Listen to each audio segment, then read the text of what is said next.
और इस वक्त एक बड़ी खबर आ रही है। संसद भवन के पास एक संदिग्ध शख्स को हिरासत में लिया गया है। सीआईएसएफ ने यह कार्रवाई की। सीआईएसएफ ने इस संदिग्ध शख्स को हिरासत में लिया, जिससे पूछताछ अब की जा रही है। आपको याद होगा, कल ही सिक्योरिटी ब्रीच की एक खबर सामने आई थी, जिसमें संसद भवन के अंदर एक शख्स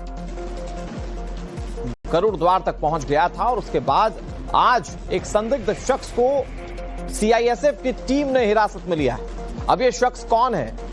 क्या वाकई में ये कुछ संदिग्ध गतिविधियों की प्लानिंग कर रहा था? क्या मंशा थी जिसके चलते ये कार्रवाई की रडार पर है? ये बड़े सवाल है, जिसको लेकर फिलहाल इन्वेस्टिगेशन की जा रही है। और इस वक्त एक बड़ी खबर आ रही है। संसद भवन के पास एक संदिग्ध शख्स को हिरासत में लिया गया है। सीआईएसएफ ने यह कार्रवाई की। सीआईएसएफ ने इस संदिग्ध शख्स को हिरासत में लिया, जिससे पूछताछ अब की जा रही है। आपको याद होगा, कल ही सिक्योरिटी ब्रीच की एक खबर सामने आई थी, जिसमें संसद भवन के अंदर एक शख्स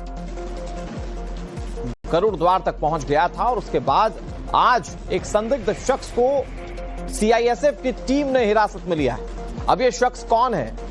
क्या वाकई में ये कुछ संदिग्ध गतिविधियों की प्लानिंग कर रहा था? क्या मंशा थी जिसके चलते ये कार्रवाई की रडार पर है? ये बड़े सवाल है, जिसको लेकर फिलहाल इन्वेस्टिगेशन की जा रही है।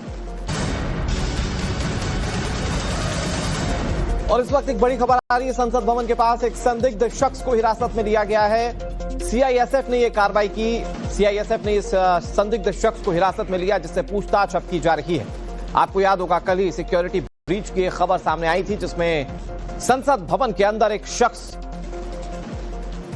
गरुड़ द्वार तक पहुंच गया था और उसके बाद आज एक संदिग्ध शख्स को सीआईएसएफ की टीम ने हिरासत में लिया है। अब यह शख्स कौन है? क्या वाकई में ये कुछ संदिग्ध गतिविधियों की प्लानिंग कर रहा था?